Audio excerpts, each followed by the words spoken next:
बाबा भीमराव अंबेडकर साहब के लोगों से कि आप बताओ कि आप बगैर पैसे का बीएड करते हो और हम लाखों रुपया खर्च करते हैं, ये कहाँ समानता है।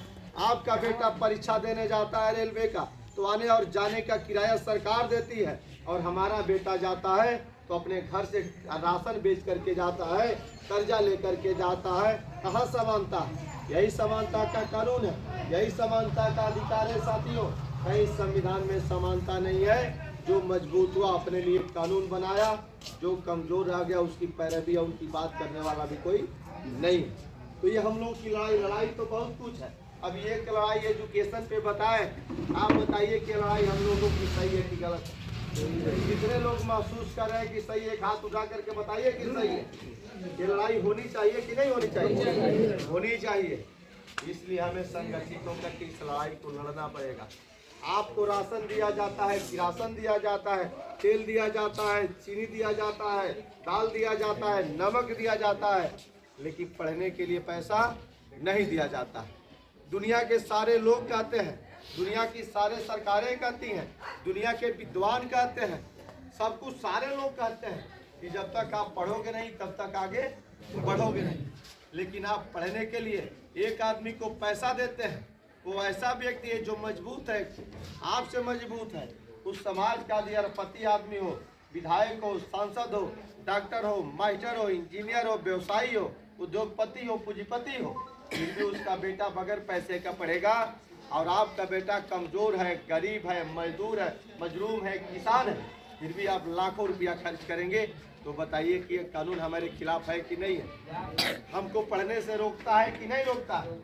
इसलिए हम लोग की मांग है कि हमारे बच्चों को निःशुल्क पढ़ने के लिए भी कानून बनना चाहिए। हमारे बच्चों के लिए भी हर शहरों में छात्रावास बनना चाहिए। आज प्रदेश की पंचायत में इस बात को करने वाला कोई नहीं मिला। 75 वर्षों से इस देश की पंचायत चल रही है। 75 वर्षों से इस देश का उत्तर प्रदेश की पंचायत चल रही है। 75 वर्ष इस देश को आज़ाद हुए हो गया, लेकिन 75 वर्षों में इस सवाल को उठाने वाला कोई नहीं मिला। आप लोगों ने वोट दे करके सांसद बनाया, आप लोगों ने वोट दे करके विधायक बनाया, आप लोगों ने वोट दे करके चेयरमैन बनाया। तो जिनको चेयरमैन बनाया, जिनको विधायक बनाया, जिनको सांसद बनाया, जिनकी सरकार बनाई और जिनके जिनके कहने पे आप लोगों ने बनाया, उन सारे लोगों से कहिए कि हम लोगों ने आप लोगों को 75 वर्षों में लोकसभा और विधानसभा में 35 बार वोट दिया है। आप सारे लोग हम लोगों का 35 बार वोट लिए हैं, तो 35 बार वोट लेने वाले और 35 बार देने वाले, 35 बार लेने वाले से अपील करिए देने वाले कि हम लोगों ने आप लोगों को 35 बार वोट दिया, आप 35 बार वोट लेने के बदले में एक बार हमको अपना वोट दीजिए। तो आपको कोई एक वोट अपना देने के लिए तैयार नहीं होगा।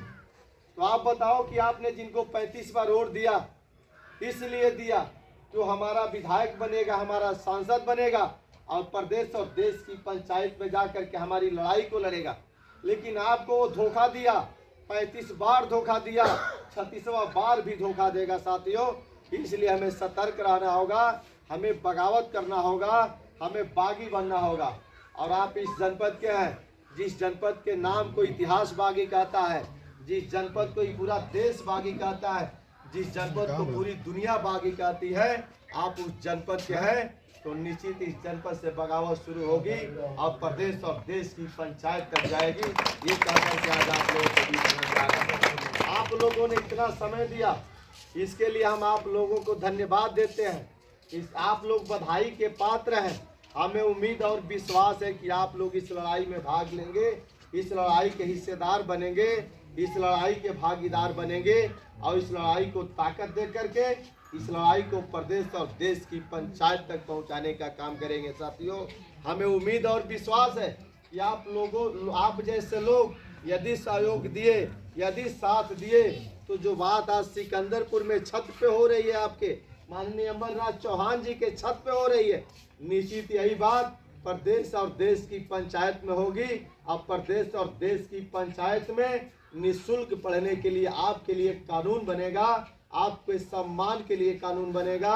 उस दिन आपका बेटा और बेटी भी बगैर पैसे का बीएड कर सकता है, आपका बेटा और बेटी भी बगैर पैसे का पढ़ सकता है। ये लड़ाई हम लोगों की है।